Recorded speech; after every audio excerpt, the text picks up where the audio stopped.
गंगा की कथा।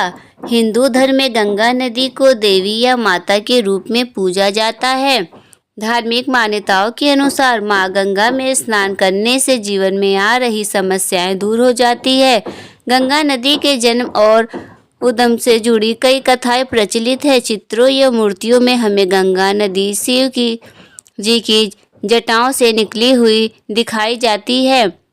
जितने भी देवी देवता हैं उनके अपने अपने लोक हैं। जैसे ब्रह्मा जी का अपना लोक है, विष्णु जी का अपना लोक है और शिव जी का अपना लोक है। प्रत्येक लोक में सरोवर होते हैं, उसी तरह शिवलोक में भी सरोवर है।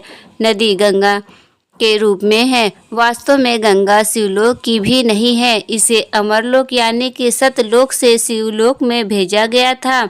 विचार कीजिए, आखिर क्यों गंगा का जल इसे पूरे विश्व का सबसे निर्मल और स्वच्छ जल है?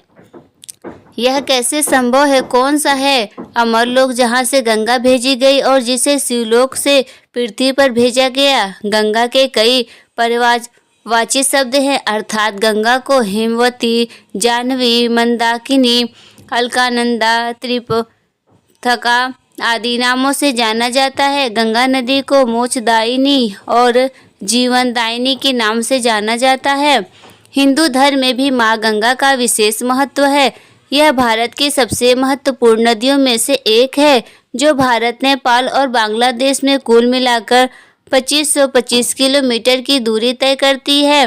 गंगा नदी को न केवल स्वच्छ और शुद्ध पानी के लिए जाना जाता है, बल्कि आध्यात्मिक दृष्टिकोण से भी इनका विशेष महत्व है। हिंदू धर्म में इन्हें देवी के रूप में पूजा जाता है।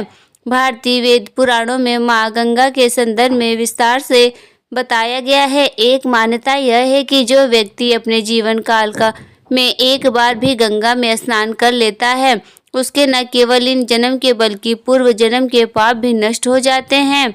गंगा नदी के तट पर बसे शहरों की जलापूर्ति भी इसी नदी से होती है। साथ ही कृषि और पर्यटन जैसे बड़े उद्यम भी गंगा नदी के माध्यम से ही किए जाते हैं। स्वास्थ्य से दृष्टिकोण से भी माँ गंगा को बहुत ही लाभदायक माना गया है। इस नदी के जल में कुछ ऐसे विषाणु होते हैं जो हानिकारक कीटाणुओं को मारने में सक्षम होते हैं, जिस वजह से इस नदी का पानी पीने से व्यक्ति को कोई बीमारी नहीं होती। गंगा नदी का उद्गम हिमालय की गोद में बसे गढ़वाल के गोमुख स्थान को गंगोत्री ग्लेशियर से होता है। इस विशेष स्थान पर माँ गंगा को समर्पित है मंदिर भी उपस्थित है। साथ ही इसे तीर्थ क्षेत्र भी माना जाता है। यहाँ मौजूद 6 बड़ी और उनकी सहायता 5 छोटी धाराओं का भौगोलिक एवं सांस्कृतिक महत्व सबसे अधिक है। साथ ही यह पूजनीय नदी यमुना, कोसी, गंडक, घाघरा जैसी कई नदियों से जुड़ती है। इसके साथ माँ गंगा के उद्गम की कथा पुराणों में भी विस्तार से की गई है। माँ गंगा के उद्गम की पौराणिक कथा।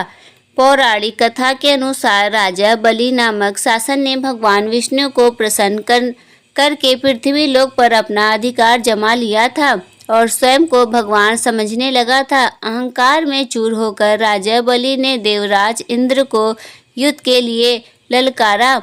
स्वर्गलोक पर खतरा मंडराता हुआ देख देवराज इंद्र भगवान विष्णु से मदद मांगने पहुँचे। तब राजा बलि के उद्धार के लिए भगवान विष्णु ने वामन रूप धारण कर लिया। उसी समय राजा बलि अपने राज्य को सुख समृद्धि के लिए अश्वमेध यज्ञ करवा रहा था, जिसमें उसने विशाल ब्राह्मण को भोजन का आयोजन किया और उसे दान दक्षिणा दी। तभी भगवान विष्णु वामन रूप में राजा बलि के पास पहुँचे। बलि को यह आभास हो गया था कि भगवान विष्णु ही उनके पास आए हैं। राजा बलि ने जब ब्राह्मण से दान मांगने के लिए कहा, तब भगवान वामन ने राजा बलि से 3 कदम जमीन दान के रूप में मांगी। यह सुनकर राजा बलि खुशी खुशी तैयार हो गया।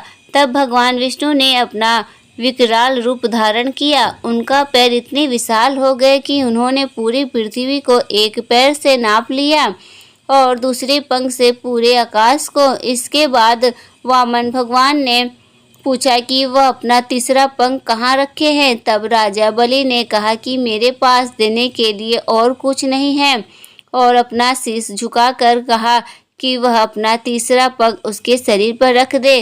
तब वामन भगवान ने ऐसा ही किया और ऐसे राजा बलि पाताल लोक में समा गया। पौराणिक कथा के अनुसार जब भगवान विष्णु ने अपना दूसरा पैर आकाश की ओर उठाया था, तब ब्रह्मा जी ने उनके पैर धोए थे और उस जल को कमंडल में भर लिया था। जल के तेज से ब्रह्मा जी के कमंडल में माँ गंगा का जन्म हुआ था। कुछ समय बाद ब्रह्मा जी ने उन्हें पर्वतराज हिमालय को पुत्री के रूप में सौंप दिया था। एक कथा यह भी प्रचलित है कि जब भगवान वामन ने अपना एक पैर आकाश की ओर उठाया था, तब उनकी चोट से आकाश में छेद हो गया था। इसी से 3 धाराएं फूट पड़ी थी। एक धारा पृथ्वी पर गिरी, दूसरी स्वर्ग में और तीसरी पाताल लोक में चली गई। इसलिए माँ गंगा को त्रिपथगा के नाम से भी जाना जाता है। गंगा नदी के धरती पर आगमन की एक कथा यह प्रचलित है कि प्राचीन काल में सागर नामक प्रतापी राजा हुआ करता था, जिसने अपने साम्राज्य के विस्तार के लिए अश्वमेध यज्ञ का आयोजन किया और यज्ञ के दौरान घोड़ा छोड़ दिया। जब इस यज्ञ का पता देवराज इंद्र को चला तो वह चिंता में आ गए। उन्हें यह चिंता थी कि अगर अश्वमेध का घोड़ा स्वर्ग में से गुजर जाता है तो राजा सगर स्वर्गलोक पर भी अपना साम्राज्य स्थापित कर लेंगे। पौराणिक काल में अश्वमेध यज्ञ के दौरान छोड़ा गया घोड़ा जिस राज्य से गुजरा था, वह राज्य उस राज्य का हो जाता था। इसलिए स्वर्गलोक गंवाने के भय के कारण इंद्र ने अपना वेश बदलकर राजा सगर के घोड़े को चुपचाप कपिल मुनि के आश्रम में बांध दिया। इस दौरान कपिल मुनि घोर ध्यान मुद्रा में थे। जब घोड़े के चोरी की बात राजा सागर को मिली, तब वो अत्यंत क्रोधित हो गए और उन्होंने अश्वमेध आवेश में आकर अपने 60,000 पुत्रों को घोड़े की खोज में भेज दिया। जब उनके पुत्र को यह ज्ञान हुआ कि कपिल मुनि के आश्रम में वह घोड़ा बंधा है, तब उन्होंने भ्रांति वंश कपिल मुनि को चोर मान लिया और उसने युद्ध करने के लिए आश्रम में घुस गए। ध्यान मुद्रा में लीन कपिल मुनि को जब शोर सुनाई दिया तो वह घटना स्थल पर पहुंचे, जहां सगर के पुत्र उन पर घोड़े की चोरी का झूठा इल्जाम लगा रहे थे। यह सुनकर देव मुनि अत्यंत क्रोधित हो गए और उन्होंने क्रोध में आकर राजा सगर के सभी पुत्रों को अग्नि में भस्म कर दिया और उसके सभी पुत्र प्रेत योनि में भटकने लगे। ऐसा इसलिए क्योंकि बिना अंतिम संस्कार किए राख में बदल जाने से पुत्रों को मुक्ति प्राप्त नहीं हो पा रही थी। राजा सगर के कुल में जन्मे राजा भगीरथ ने अपने पूर्वजों की आत्मा की शांति के लिए भगवान विष्णु की कठोर तपस्या की। तपस्या से प्रसन्न होकर जब भगवान विष्णु ने भागीरथ को दर्शन दिया तो उन्होंने वरदान मांगने के लिए कहा। भागीरथ ने पूर्वजों की आत्मा की शांति के लिए माँ गंगा को धरती पर लाने की प्रार्थना की। माँ गंगा मृत्युलोक में आने के लिए तैयार नहीं थी, लेकिन उन्होंने एक युक्ति सोची और यह शर्त रखी है कि वह अति तीव्र वेग में धरती पर उतरेंगी और रास्ते में आने वाले सभी चीज़ों को बहा देंगी। गंगा की शर्त से भगवान विष्णु भी चिंता में आ गए और भोलेनाथ से इसका हल निकालने के लिए कहा। तब भगवान भोलेनाथ ने कहा कि वह गंगा को अपनी जटाओं में समाहित कर लेंगे, जिससे धरती पर विनाश नहीं होगा। इसके बाद भगवान शंकर ने गंगा को अपनी जटाओं में समाहित किया और इस तरह गंगा नदी धरती पर प्रकट हुई। तो दोस्तों, यह थी माँ गंगा की कथा।